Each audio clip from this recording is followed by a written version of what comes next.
Bonjour à tous, je suis Florent Babiotte, votre coach en matière de schizophrénie. Alors aujourd'hui dans cette vidéo de coaching, nous allons traiter d'un sujet très important. Peut-être que cette vidéo sera un peu plus longue que les autres, mais c'est parce que c'est vraiment un sujet qui peut vous aider et vous faire progresser en matière de schizophrénie. Le sujet est le suivant: quel avenir pour une personne atteinte de schizophrénie? Je vous pose cette question parce que je me suis posé cette question lorsque le diagnostic de ma maladie est tombé. Et forcément, quand je me suis posé cette question, la réponse était très négative.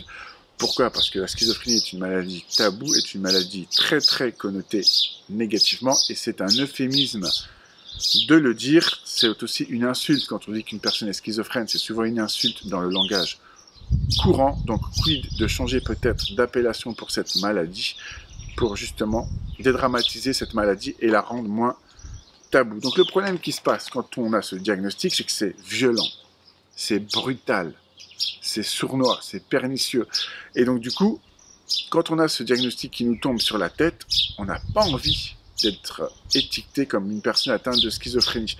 Du coup, qu'est-ce qui se passe? Beaucoup vont être dans le déni, je l'ai été aussi, donc il ne s'agit pas de juger, il s'agit de comprendre. Souvent, on n'a pas conscience de la maladie non plus, mais aussi on peut ne pas tout simplement vouloir être associé à cette maladie, et c'est tout à fait compréhensible. Donc ce qui se passe, c'est que souvent à l'annonce diagnostique, il y a la double peine, à la fois schizophrénie et dépression. On va tomber dans une forme de dépression. Je l'ai vécu dans une forme d'apathie où on n'arrive plus rien à faire, on dort 20 heures par jour, on est très sédaté, on a beaucoup de médicaments, et donc du coup on n'arrive plus à rien faire, on n'arrive plus à se mettre en mouvement, et ça devient un cercle vicieux. Donc comment faire pour se réapproprier son corps, son âme, son esprit? Parce qu'il faut bien se dire une chose, c'est que quand on est atteint de schizophrénie, quand le diagnostic tombe, quelque part, c'est une partie de nous qui s'en va. Quelque part, on n'arrive plus à se réapproprier notre être. Et beaucoup de gens, d'ailleurs, que j'ai en coaching, me disent « Je suis une personne atteinte de schizophrénie », comme si ça les définissait. Effectivement, vous êtes atteint de schizophrénie, mais vous êtes d'abord des êtres humains avec toutes les dimensions que ça incorpore, intellectuelles, physiques, spirituelles, etc. Donc il ne faut jamais se définir comme une personne atteinte de schizophrénie. Certes, on a cette maladie et ce n'est pas une honte, bien au contraire, mais on est avant tout des êtres humains. En vous définissant comme un être humain, vous vous réappropriez votre être, vous vous réappropriez votre pouvoir créatif et votre pouvoir d'action. Pourquoi je vous dis ça? Parce qu'une des premières phases de la maladie, c'est d'être finalement victime de sa maladie. Et comme on passe du stade de victime de la maladie au stade d'acteur de son rétablissement, c'est ça qui est très important. Le stade victime de sa maladie, c'est quand on est en dépression, quand on est dans l'apathie, qu'on n'arrive à rien faire, qu'on n'arrive pas à exécuter la moindre tâche. Ça, c'est le premier stade. Et comment faire pour passer de ce cercle vicieux à un cercle vertueux qui est d'être acteur de son rétablissement? Eh bien, ça va être dur au début. Il ne faut pas se leurrer, je ne vais pas vous mentir, ça va être même très dur parfois. Il va falloir que vous passiez du stade de victime au stade acteur de son rétablissement, en faisant des petites actions. Or, quand on est en dépression, c'est très difficile de se mettre en mouvement, de se motiver. Donc, il va falloir se faire violence les premières fois.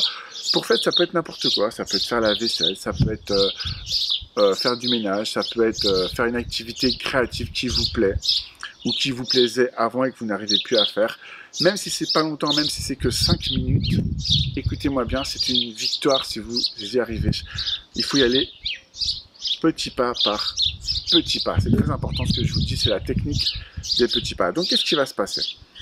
Le premier jour, vous allez vous remettre dans l'action. Le soir, avant de vous coucher, vous allez vous remémorer ça. Je vous invite à le faire, c'est très important. Qu'est-ce qui va se passer? Votre cerveau, il va rationaliser, il va y repenser, il va vous positiver, donc vous allez reprendre un tout petit peu confiance en vous, et je vous le souhaite. Et donc, en reprenant un petit peu confiance en vous, vous allez vous coucher en étant dans un meilleur état d'esprit, parce que vous allez vous dire, j'ai réussi à faire ça, alors qu'il y a quelques jours, je n'y arrivais pas. Donc, il faut savoir une chose, c'est que comme on se couche, on se lève. Si vous couchez avec un état d'esprit très négatif, dépressif, vous allez vous lever avec le même état d'esprit. D'accord? Alors que si vous vous couchez en vous disant « j'ai réussi à faire cette activité ou cette action, par exemple du ménage ou une activité créative, vous allez vous lever avec ce même état d'esprit d'être dans l'allant, d'être dans l'action. Donc ça va vous positiver, donc vous allez avoir envie de le refaire. Et donc c'est comme ça qu'on sort d'un cercle vicieux pour un cercle vertueux. C'est en faisant des petites actions tous les jours, toutes les semaines, et parce qu'il faut savoir également que des petites actions, plus des petites actions, plus des petites actions, tous les jours et toutes les semaines, et ben au bout d'un an, ça fait une putain de grosse action, excusez-moi pour mon langage, mais c'est important aussi de pouvoir s'emporter par moment. Donc c'est vrai que c'est dur dans un premier temps de passer du statut de victime au statut d'acteur de son rétablissement, mais il faudra vous faire violence. Et j'ai envie de vous dire une chose, qu'est-ce qui est plus facile? Est-ce que c'est plus facile d'être déprimé, d'être dans le dur tous les jours, ou est-ce que c'est pas finalement un peu plus facile, des fois aussi, même si c'est dur au début, de se mettre dans l'action, de se positiver et de reprendre le gouvernail finalement de sa vie. Il faut savoir une chose, les amis, c'est que la schizophrénie, c'est pas un 100 mètres. Alors, il suffit pas d'être Usain Bolt pour vaincre la schizophrénie. C'est plutôt un marathon, la schizophrénie. La schizophrénie, les gens qui se rétablissent sont des gens qui vont être patients avec eux-mêmes. Il y aura des jours sans, c'est pas grave, on recommence le lendemain.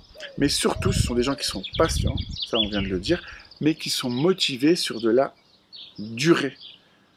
C'est pourquoi je vous invite à faire du sport. Parce que le sport, ça va vous travailler sur votre mental, ça va vous permettre d'être motivé sur la durée.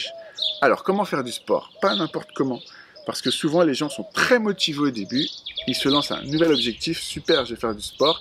Ils font du sport à fond la caisse pendant un mois. Et puis, ils abandonnent tout du jour au lendemain. Pourquoi? Parce qu'ils sont épuisés au niveau physique, mais aussi au niveau de leur motivation. Il faut savoir que si on tape trop dans la motivation, c'est comme un muscle finalement, eh bien, elle s'amenuise. Moi, je préfère quelqu'un qui commence crescendo, qui fait une séance de sport par semaine, par exemple. Ça peut être de la marche si vous avez un traitement trop lourd. Ça peut être plein d'autres choses. Il faut que vous trouviez une activité sportive qui vous plaise, de façon à pouvoir le faire plus facilement. Une fois que vous avez trouvé cette activité, allez-y pas à pas, doucement, même si c'est que 5 minutes au début, par exemple quelqu'un qui veut reprendre à faire des pompes, même si 5 minutes c'est pas grave, c'est une super victoire si vous tenez. Donc vous faites 5 minutes, une semaine, puis 2 semaines, puis 3 semaines, puis un mois, et puis après vous pouvez essayer de faire 10 minutes, etc. et vous augmentez. C'est très important. Donc moi je préfère quelqu'un qui va faire du sport crescendo, c'est-à-dire petit à petit, pas à pas, en faisant pas trop, mais qui va tenir sur la durée. N'oubliez pas que la schizophrénie, comme je vous le disais, c'est un marathon. Il faut être capable de tenir sa motivation sur une longue distance. Il y aura des embûches, il y aura des moments où ce sera plus dur, et c'est pour ça que le sport est très important, parce qu'il va vous travailler votre mental, donc il va vous travailler votre envie de vous dépasser. Or, pour vaincre la schizophrénie ou pour se rétablir, il faut être capable de se transcender. Alors, il faut aussi savoir que quand on atteint schizophrénie, l'hippocampe, qui est une partie du cerveau qui gère les émotions, la concentration, mais aussi, donc elle gère les émotions, la concentration, et si je dis pas de bêtises, c'est la mémorisation. Voilà, je cherchais, c'est ça, c'est la mémorisation. Donc du coup, elle va diminuer quand vous êtes atteint de schizophrénie. C'est-à-dire que vos capacités, j'ai quelque chose dans le visage, c'est très chiant. Voilà, c'est parti. Donc, vos capacités cognitives, elles vont diminuer. Mais bonne nouvelle, si vous faites du sport, vos capacités cognitives vont réaugmenter, l'hippocampe va augmenter, comme si c'était un muscle en fait que vous pouvez travailler. Donc vous allez vous réapproprier votre cognition, vous allez vous réapproprier la gestion de vos émotions, votre concentration et votre mémorisation. Et c'est très important. En coaching, j'ai souvent beaucoup de personnes qui me disent j'ai des problèmes de mémorisation, de concentration. Je suis passé par là. Il faut savoir que quand j'ai écrit mon premier livre, au tout début, j'arrivais à écrire 5 minutes, pas plus. 5 minutes, temps mort. Donc vous imaginez que c'était très difficile au début. Mais j'ai fait comme le sport, j'ai pas lâché l'affaire. J'ai écrit 5 minutes tous les jours, puis après je suis passé à 10 minutes, puis j'ai augmenté, et maintenant je peux écrire beaucoup plus. En parlant d'écriture, j'ai écrit un nouveau livre. Alors je vais prendre quelques secondes juste pour vous le présenter. Ce nouveau livre, il s'appelle Obscure Clarté, Résurrection, le chemin vers le rétablissement. Je le montre. Et j'espère que ce livre va vous plaire, n'hésitez pas. C'est un livre qui parle forcément de rétablissement, de schizophrénie, de mon parcours après le succès de mon premier livre. Et j'espère qu'il va vous intéresser. N'hésitez pas à mettre des commentaires si vous voulez sur ce livre. On peut le trouver sur Amazon et je mettrai un lien dans la description au niveau de la vidéo YouTube. Donc voilà pour ce livre. Donc ce que je voulais également vous dire, c'est que au-delà du sport, il faut trouver un traitement adapté. Quand je dis qu'il faut trouver un traitement adapté, c'est-à-dire que quand on est atteint de schizophrénie, il faut savoir qu'il y a autant de schizophrénie qu'il y a de formes de personnalité. Donc un traitement qui marche très bien sur moi ne marchera pas forcément sur vous malheureusement. Il vous faudra peut-être une autre molécule. Donc il faut tâtonner dans un premier temps. Le psychiatre va tâtonner pour essayer de vous trouver une molécule qui vous corresponde. Il faut savoir qu'un traitement adapté, c'est un traitement où il y a plus d'effets positifs que négatifs. Si vous avez plus d'effets secondaires que d'effets positifs, il faut peut-être changer de molécule ou diminuer le traitement. C'est pourquoi c'est très important d'être avec un psychiatre qui vous comprenne, avec qui vous pouvez un petit peu parler, un psychiatre qui soit capable, en fait, tout simplement, soit de changer la molécule, soit de diminuer le traitement le cas échéant, ou peut-être de l'augmenter dans certains cas. Donc c'est très important que votre psychiatre soit à votre écoute parce que c'est vous qui ressentez votre traitement et c'est à vous de bien lui dire, de bien exposer en fait votre ressenti et comment il peut vous aider. C'est très important, avant d'aller dans un rendez-vous avec un psychiatre, pensez à ça, vous pouvez même prendre des petites notes pour vous dire j'ai tel effet secondaire, j'ai ça, les effets positifs, j'ai ça. Vous voyez, il faut parler et comme ça, plus vous allez lui donner d'informations, plus il va pouvoir finalement vous aider. Moins vous allez lui donner d'informations, moins il pourra vous aider. Il faut également savoir qu'il faut pratiquer la programmation neurolinguistique pour ceux qui entendent des voix, ceux qui ont de la paranoïa, c'est très important. La programmation neurolinguistique, elle a été démocratisée par Anthony Robbins, donc, qui est un très grand coach en développement personnel, qui est très connu, notamment pour un de ses livres, Pouvoir illimité, que je vous recommande vivement. Donc, la programmation neurolinguistique, sous cette appellation un petit peu barbare, il faut savoir que c'est juste de la reformulation. Si vous avez une voix dans la tête qui vous dit des choses souvent négatives, eh bien, vous pouvez les reprogrammer de façon positive. Par exemple, vous êtes dans la rue, vous croisez un groupe de personnes et vous avez cette voix qui vous dit « Il pense que tu es con ». Donc, le groupe pense que tu es con. Vous pouvez reformuler « Il pense que tu es super ». Qu'est-ce qui va se passer en faisant ça? Dans un premier temps, ça va vous diminuer votre niveau de stress parce que entre être con ou être super, je pense qu'on a vite fait son choix. Donc, je pense que vous êtes super et donc vous méritez de vous dire « Je suis super ». Donc, c'est très important de reformuler de façon positive. Ça peut être n'importe quoi, n'importe quelle phrase. Et dans la vie de tous les jours, vous pouvez le faire aussi, pas forcément que sur les voix. Quand vous avez des idées négatives, vous pouvez les reformuler de façon positive. Vous pouvez également vous trouver une phrase d'ancrage. Une phrase d'ancrage, c'est quoi? C'est une phrase qui va vous donner de l'énergie, de la force, de la motivation. Il faut qu'elle soit courte, de façon à pouvoir la mémoriser facilement et à la ressortir de façon instinctive quand vous avez des difficultés. Par exemple, moi j'ai une phrase qui est « Rien n'est impossible », c'est une phrase de mon premier livre, Obscure Clarté. Et du coup, cette phrase, elle me donne de l'énergie, elle me donne de la force. Et donc, si j'ai un moment où je suis moins bien, si par exemple j'ai un petit passage où les voix ou la paranoïa revient, je me dis ça bloque le délire. Après, je fais de la programmation neurolinguistique, je reformule de façon positive et mon délire, il passe au bout de quelques secondes, voire quelques minutes. Donc, j'ai fait beaucoup de progrès parce qu'au tout début, il me fallait des heures avant que ça passe. Maintenant, c'est passé en minutes. Donc, si j'ai pu le faire, vous pouvez le faire. Vous pouvez également utiliser certaines techniques, notamment la cohérence cardiaque. Ça peut être également des techniques de respiration, comme la technique des 3-5. 3-5. La technique des 3-5, c'est quoi?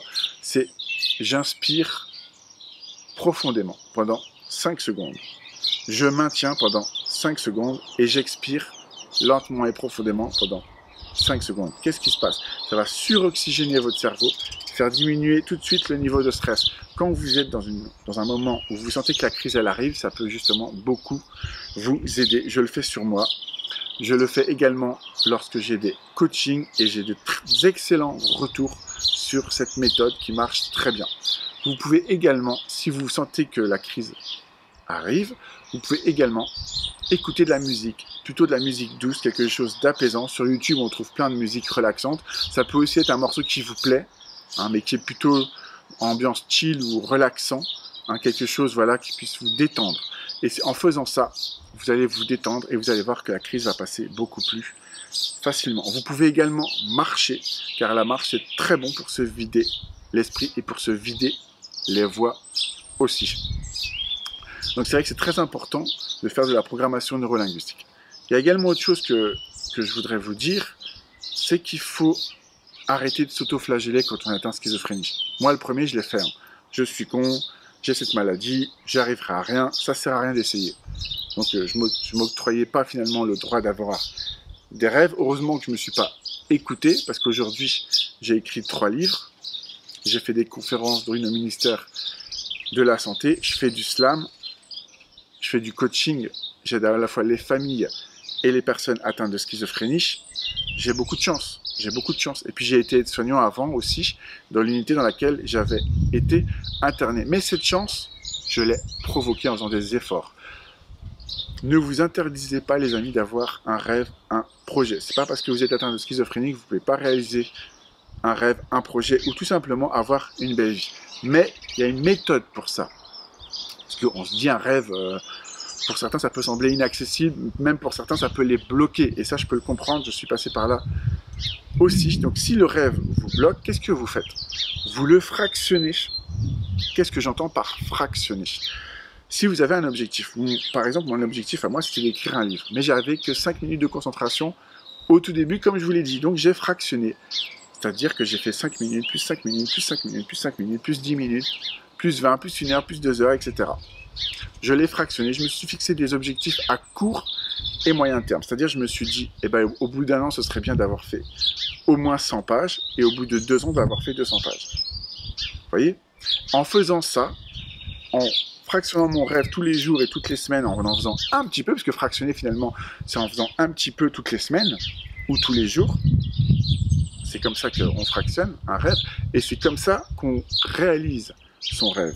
Il faut aussi que vous trouviez un rêve qui est stimulant. Il ne faut pas que ce soit le rêve de votre famille, il faut que ce soit votre rêve, parce que c'est votre vie. Il n'y a que vous qui pouvez vous prendre en main. Et si c'est votre rêve, vous serez plus motivé, vous aurez plus de capacité de résilience. La capacité de résilience, c'est la capacité à surmonter les obstacles et à devenir plus fort.